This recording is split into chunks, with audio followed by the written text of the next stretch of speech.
All right, tonight we are in Numbers 11 and 12. Who can tell me where we ended last week?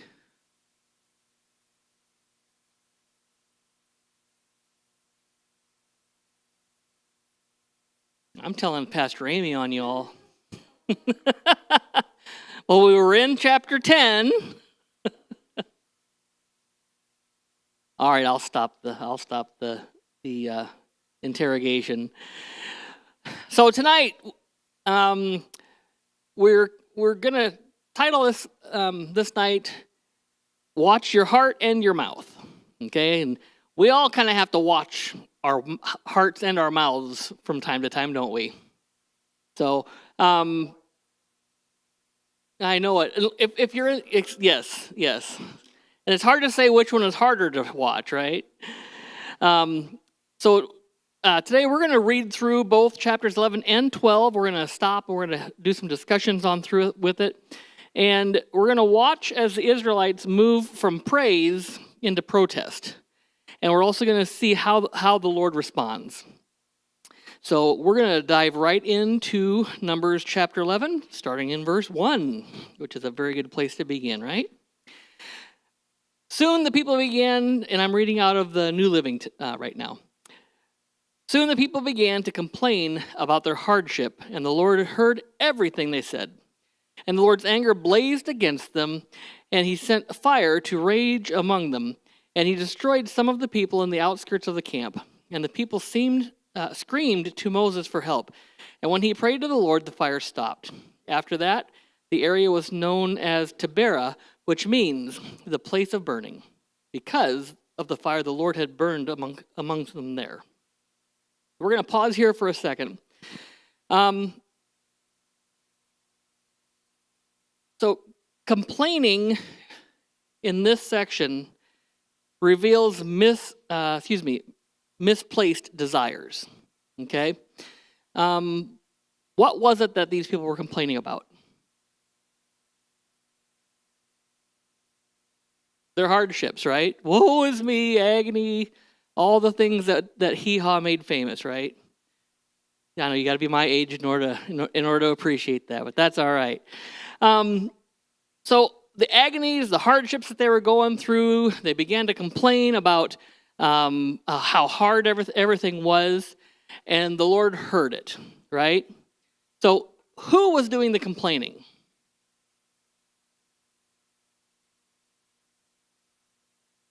If you have your Bibles with you, go ahead and open up, whether it's on an electronic device or if you have a paper copy as well.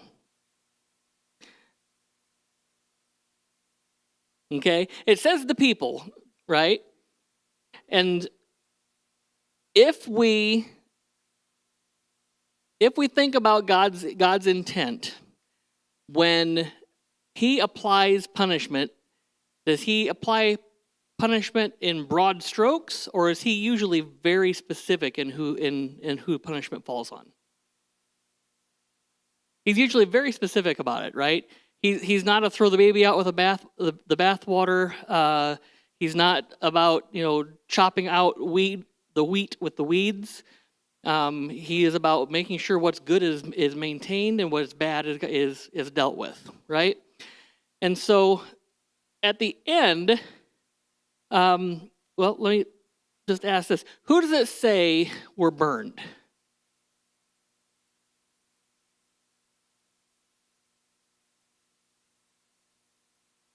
Yes, the people who were on the outskirts of camp. Now we got to go back many weeks when we were talking in Exodus. Who was in the outskirts of camp? Who lived on the outskirts of camp? The foreigners, yes. The foreigners did. People who were declared unclean, those were the people who were on the outskirts of camp. So if God applies his judgment and his punishment justly, and it was those people who were punished, who do you think was doing the complaining?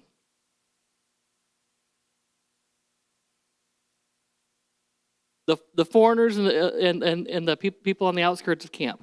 Okay, so what was the root of their complaints, really?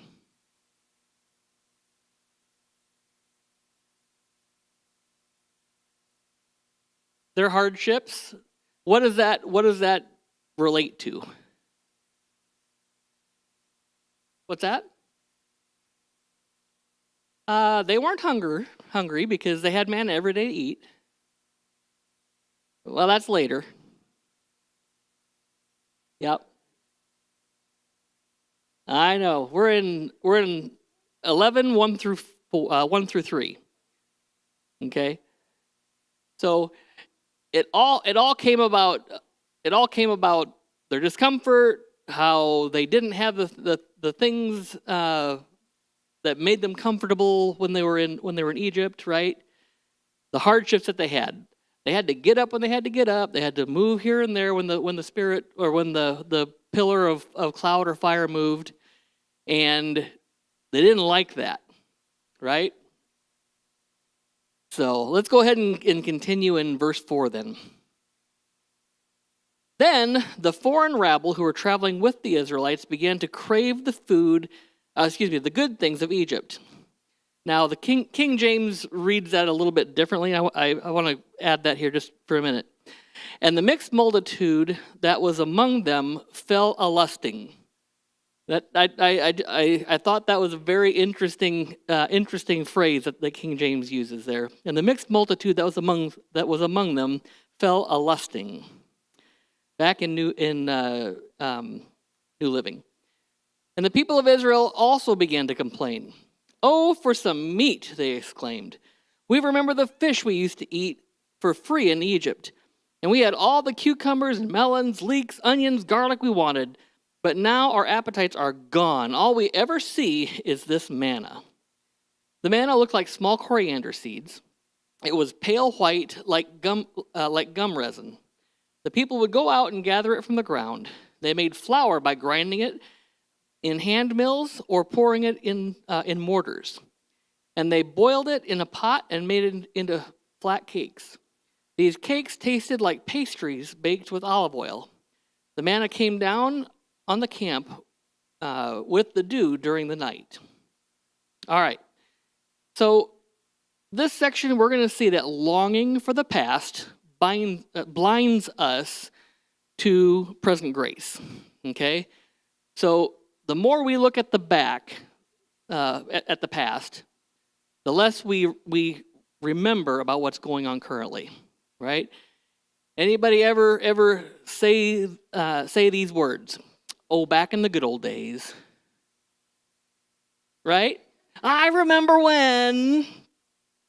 And by doing that, we forget about the really good things we have right now. Okay, I grew up, as I'm sure some of you have, in a house that had air conditioning in one room, where,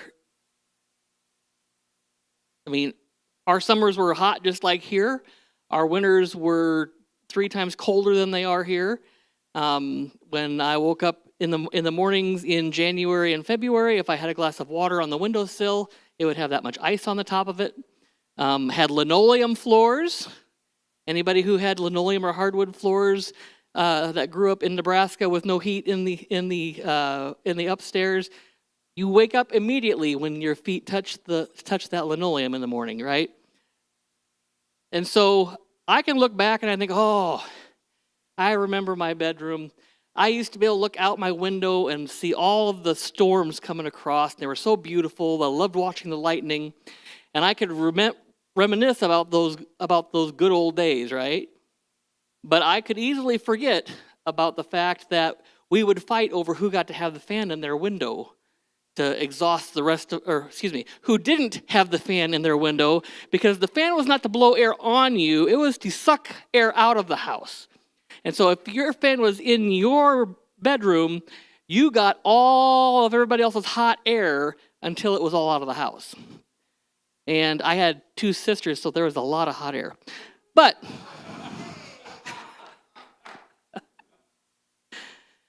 Janine and Julie, I love you very much. But I'm telling the truth. Anyway, so none of their names are Janine or Julie. All right. So back to talking about the text. Where did their complaining begin? What did it come from?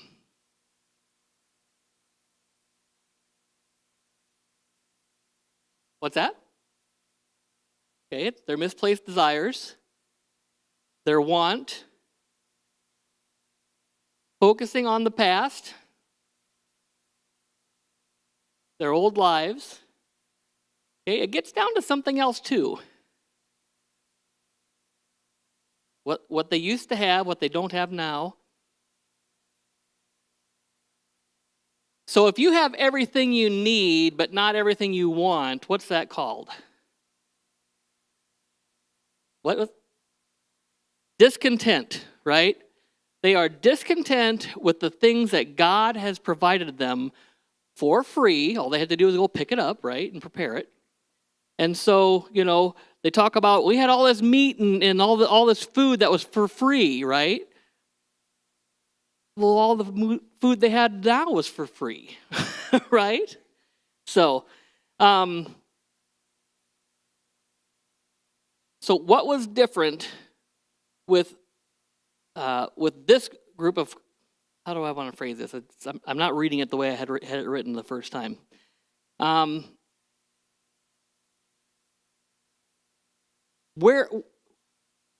Who was the group that was complaining now? I'll put it that way. Okay, that's where it started, right? And now the Israelites are joining in, right? Because it says that the foreign rabble began to crave the good things. And the people of Israel also began to complain. All right? So now their group of complainers is growing. Okay? Started out with just those who were not the people of Israel. Now it's bringing some of the people of Israel into it. All right? We talked about the root of their complaints. And what we'll always find out with complaining is that it is a cancer. The people who we are around, if they are complaining people, before long, you are going to be a complaining people too. Okay?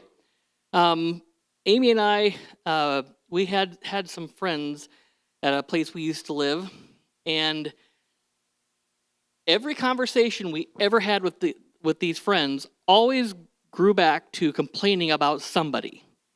Now, we were trying really hard to understand that this somebody was doing things for a certain purpose, and we didn't have to understand why.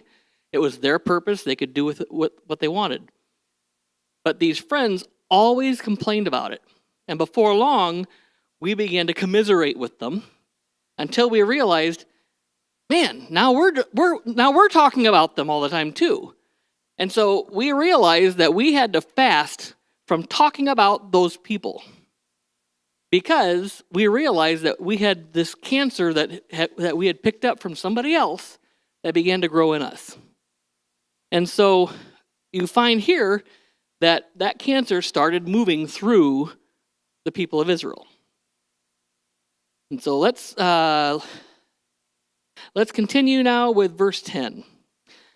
So Moses heard all the family standing in the doorways of their tents whining, and the Lord became extremely angry.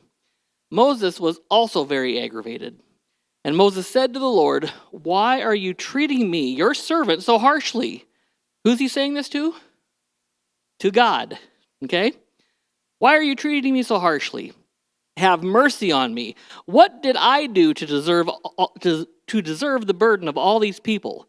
Did I give birth to them? Did I bring them into the world? Why did you tell me to carry them in my arms like a mother carries a nursing baby? How can I carry them to the land you swore to give their ancestors? Where am I supposed to get meat for all these people? They keep whining to me, saying, 'Give us meat to eat.' I can't carry all these people myself. The load is far too heavy. If this is how you intend to treat me, just go ahead and kill me. Do me a favor and spare me this misery." Then the Lord said to Moses, "Gather before me 70 men who are recognized as elders and leaders of Israel.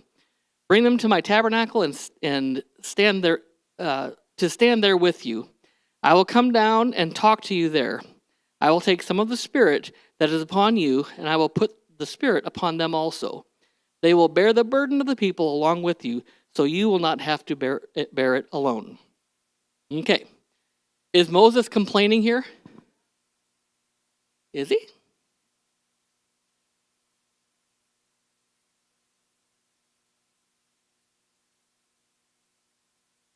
That's what I'm asking.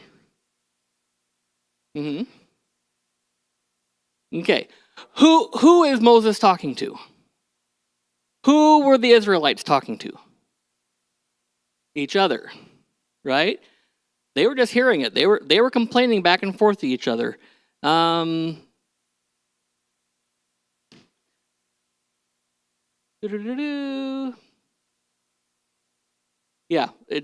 they were just complaining to each other. I had to make sure I was correct in that line of thinking before we got too far down this track. So people were complaining to each other. Okay, Moses was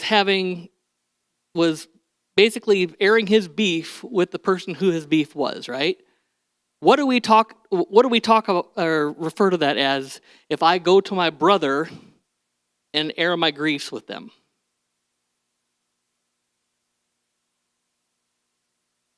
No, if the person that I have, Brent did something, I'm mad at Brent, I go talk to Brent. What is that? That's confronting it, right? That's airing the grievance, that's talking things through to try and come to a resolution, right? By the way, I don't have anything against Brent, so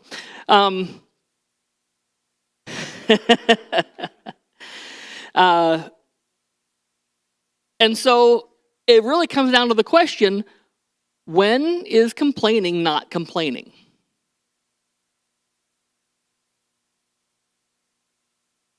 When you intend to do something about it, that's a good litmus for it.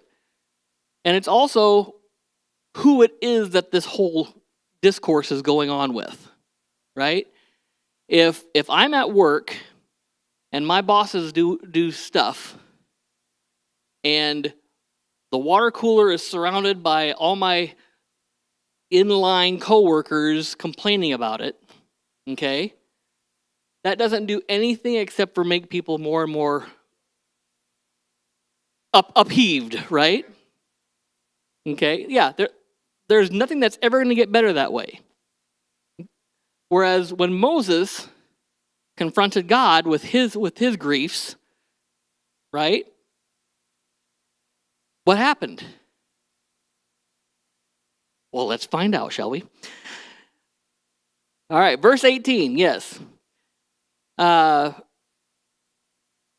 this is God speaking now.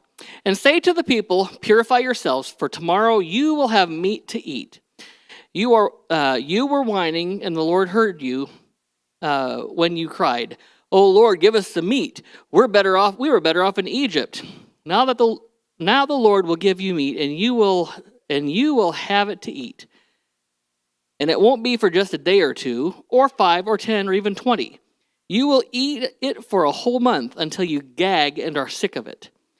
For you have rejected the Lord who is here among you, and you have whined to him, saying, why did we ever leave Egypt?'"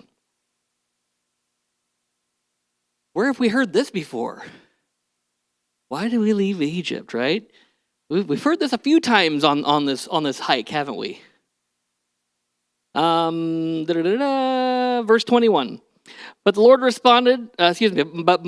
responded to the Lord, "There are 600,000 foot soldiers with me, and yet you say I will give them meat for a whole month? Even if we butchered all of our flocks and herds, would that satisfy them? Even if we caught all the fish of the sea, would that be enough?" Then the Lord said to Moses, "Has my arm lost its power? Now you will see whether or not my word will come true." All right. Does this last little intercourse of 21 through 23 remind you of anything in the New Testament? Job. That's not New Testament, right? Yeah, the curse me and die, right, from Job. Okay. Okay, the feeding of the 5,000. Read out of Mark 6:25 through 37. Listen to this and tell me if any of this sounds at all familiar with what we just got done reading. By this time it was late in the day, so the disciples came to him.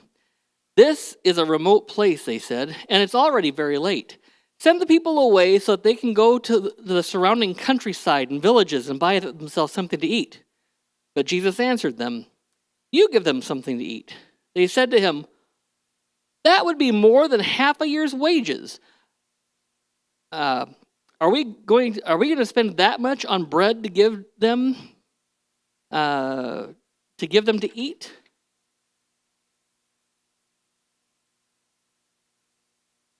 Where did you hear similarities?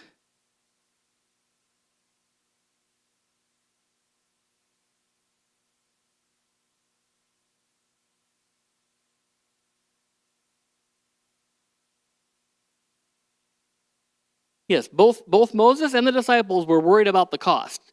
Where in the world are we going to find food to feed all these people, right? We don't even have enough money to buy food for everybody.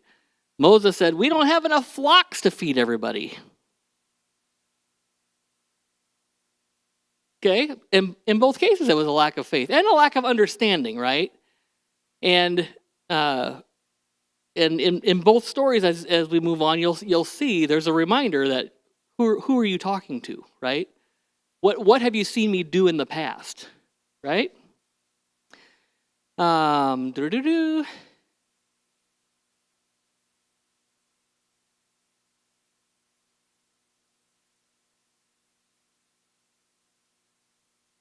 Mm-hmm.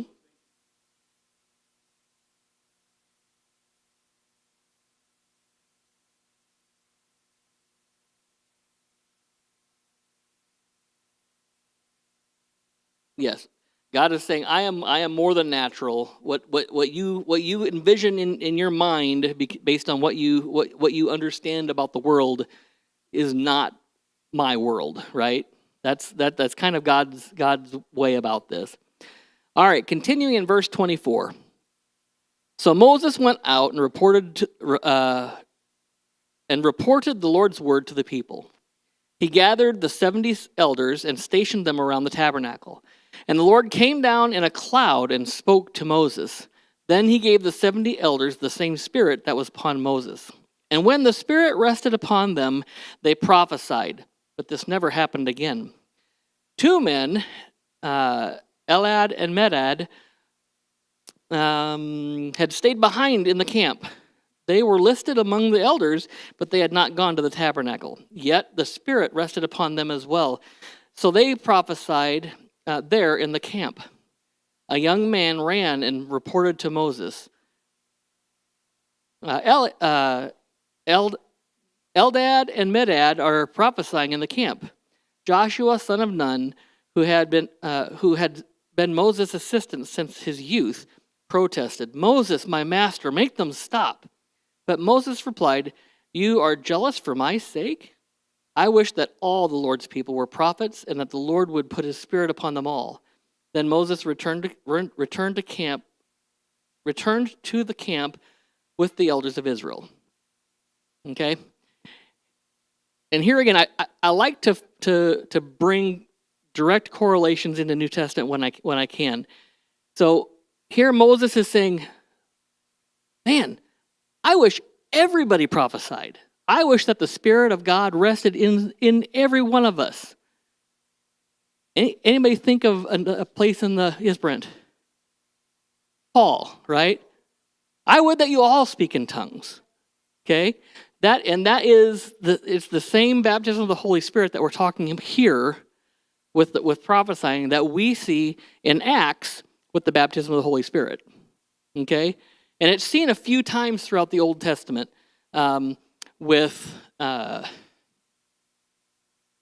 Saul and his people at one point that we see in Kings or Samuel. Excuse me, Samuel. So anyway, Moses is not stingy with what the Lord has blessed him with, right? He's like, man, I wish everybody could hear the word of God. So, all right. So now get ready, because the Lord is getting ready to send the quail. Now the Lord sent a wind that brought quail, verse 31, that brought quail from the sea and let them fall all around the camp. For miles in every direction, there were quails flying about 3 feet above the ground. Now, this is a bad translation right here, okay? Or it can be read in a lot of different ways. But if we go back and look at what several of the other translations, King James, for instance, it means that the quail were 3 feet deep. And the King James Version says a day's travel in any direction from camp. Anybody remember how far a day's travel is? 20 to 25 miles is what a day's travel was. Yeah. Yeah, it takes you a lot longer, right? Okay, so I've seen 3 feet of snow for miles and miles and miles, right? I've never seen 3 feet of any kind of critter for 20 miles straight. And we're not just talking 20 miles, we're talking 20 miles around the whole camp. And I don't know how big the camp is, but you have 2 million plus people living in this camp. So so at least 40 miles wide and tall is quail stacked 3 feet deep. So imagine from Washington all the way down to, well, past St. Clair, piled 3 feet deep with quail. You're driving down the road and all you see is quail as far as the eye can see. Right? So, I mean, when you think about that, you think back to what God said. Have you forgotten the strength that's in my arm? I forget what the words are back there, but that's the essence of it. All right. So we'll go on to verse 32, and we'll just read 32 for a second. So the people went out and caught quail all that day and throughout the night and all the next day too. No one gathered less than 50 bushels. Okay? So, how much is 50 bushels? So, 50 bushels is roughly, it's a little more than 50 5-gallon buckets. So if you turn that into 55-gallon drums, you're talking about 11.6 55-gallon drums from the people who gathered the least. So everybody who is old enough to gather food is roughly 2 million. So how many barrels are we talking about? Over 44 million barrels of quail. Okay? So do you think that's going to be enough to feed them? I would hope so, right? All right. So they spread the quail all around the camp to dry. Can you imagine what that looked like? I'm thinking so too. I mean, I'm assuming they're salted and drying them, But while they were gorging themselves on the meat, while it was still in their mouth, the anger of the Lord blazed against the people, and he struck them with a severe plague, so that the place there was called Kibroth Hattaavah, which means graves of gluttony, because they buried the people who had craved meat from Egypt. From that place, the Israelites traveled to Hazeroth, where they stayed for some time. Okay? So, again, well, let's back up here. All right, so discontentment will spread very quickly. Okay? So they were discontent with what they had. Who received the punishment?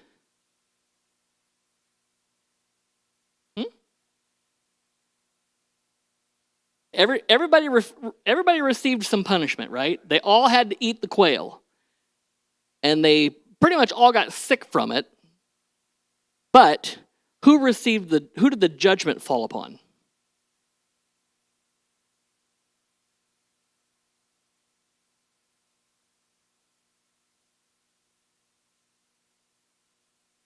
Who were buried?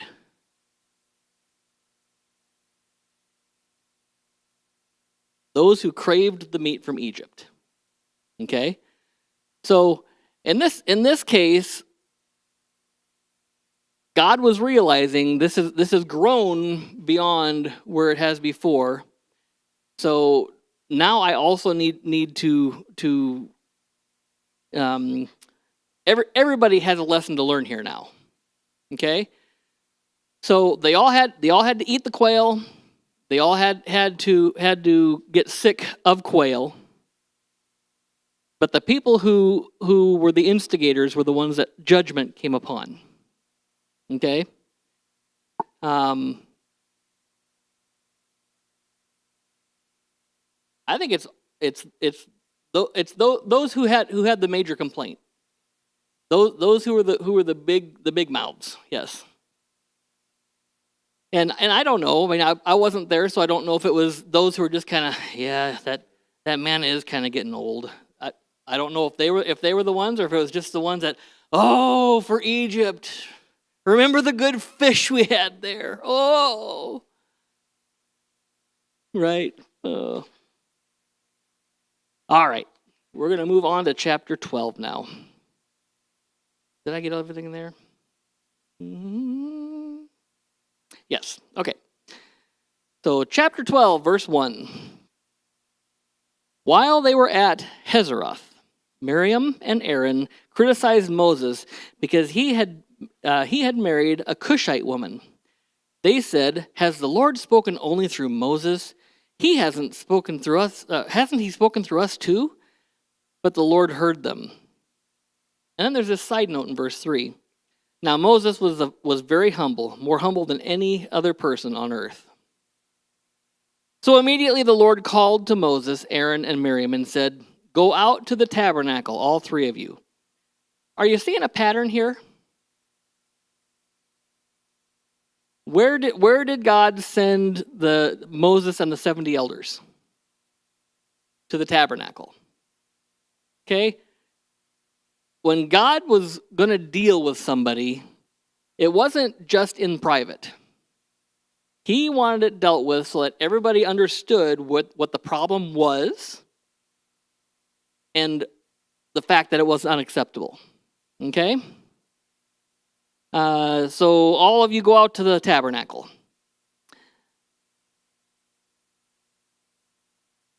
Continuing in verse 4. So the three of them went to the tabernacle. Then the Lord descended in the pillar of cloud and stood at the entrance of the tabernacle. Aaron and Miriam, he called. How would you like the voice of God from a giant cloud right in front of you to single you out? Right? I don't think so either.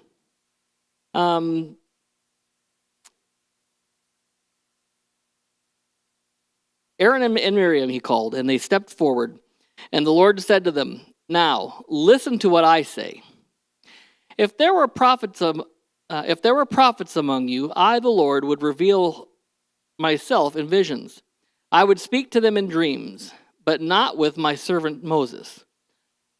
All of my house, he is the one I trust. I speak to him face to face, clearly, not in riddles. He sees the Lord as he is. So why were you not afraid to criticize my servant Moses?" The Lord was very angry with them, and he departed. And the cloud moved from above the tabernacle. There stood Miriam, her skin white as snow from leprosy. When Aaron saw what had happened to her, he cried out to Moses, "Oh, my sister, please don't punish us for this sin we have so foolishly committed. So don't let her be like a stillborn baby already decayed at birth." So Moses cried out to the Lord, "Oh God, I beg you, please heal her." But the Lord said to Moses, "If her father had done nothing more than spit in her face, wouldn't she be defiled for 7 days? So keep her outside the camp for 7 days, and after that she may be accepted back." So Miriam was kept outside the camp for 7 days, and the people waited until she was brought back before they traveled again. Then they left Hazeroth and camped in the wilderness of Paran. All right. So we've been talking about what the roots of all of this complaining has been through the last 2 chapters. So here, what is the root of Miriam and Aaron and their complaining?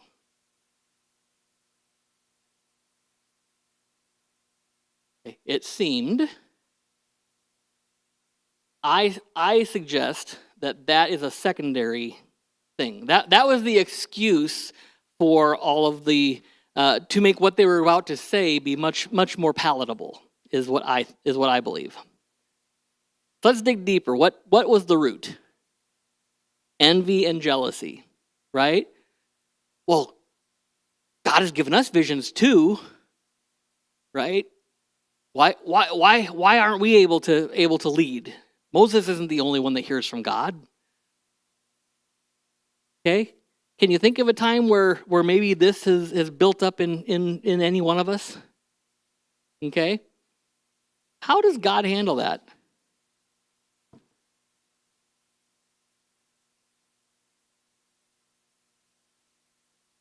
He calls you out. Was he a gentle? "No, Johnny, you shouldn't do that."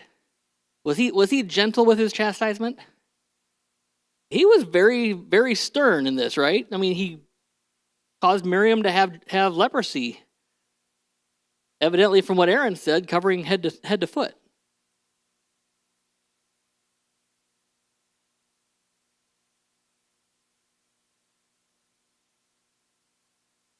Mm-hmm. Yes, any excuse that we give to God is pointless, because he sees all the way to our heart, to the core, right? He peels away those ogre onions until he gets to the root, right? Yes.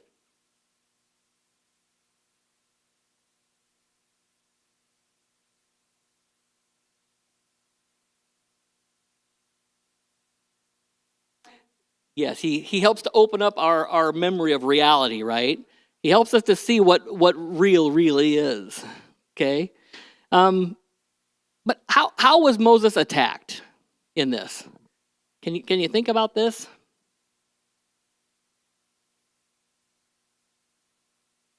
They started out by attacking what? His marriage. And according to the law that God had given Moses, what was his marriage? It was unequally yoked. It was not a good marriage, because it was not from within the tribe of Israel. Okay? Now, I will say that was before the law was given, right? God is a just God, but he's an understanding God, and he's a righteous God. And a lot of times we forget that there is a line where justice and grace meet. And unfortunately, we, in our own brain, try to pick where that line is, don't we? And I think God is showing over and over and over here that, look, you look at what my heart is and you're going to be okay. If you forget what my heart is, then you are now in trouble, because you are moving beyond what that line of where grace and justice meets. So first he was attacked about his marriage. Then he was attacked about his leadership, right? And so they're just trying to cut him down. Who's the oldest here? Aaron's the oldest. Then who? Then Miriam, right? Miriam's the one that put Moses in the Nile. So they got baby brother over top of them all. Fast forward 1,000 years, who does this, rewind 500 years, who is this sounding like? Right? Those sibling rivalries, they can get the best of us. So, when we go through these chapters, here's some things I want to discuss. So, what are some things that you complain about? What are things that you find yourself complaining about? It doesn't have to be specifics, and we don't have to speak them out. But as the worship team comes and gets ready, I want you to be thinking of these questions while we're worshiping. Because in our time of prayer, then I want you to answer these questions to the Lord. And so the first one, what do you complain about most? What are the things that get you riled to the point you're complaining?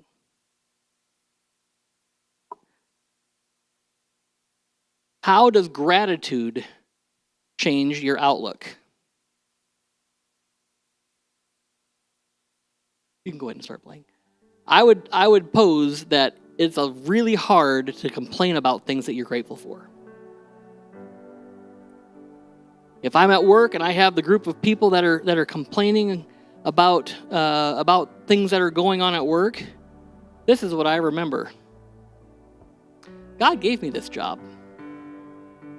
God gave me this job so that I had a way to provide for my family. And God gave me a good job. God gave me good people that I work with. It just is a fact that they are people. Just like I'm a people. And if I can keep those types of things in mind as the complaining around me is going on, we're going to suddenly have less and less and less to complain about. And the last thing, this is the biggie for your time of prayer. Where might God be asking you to trust instead of grumble? Sometimes we go through crappy things only because God has something better for us on the other side of it.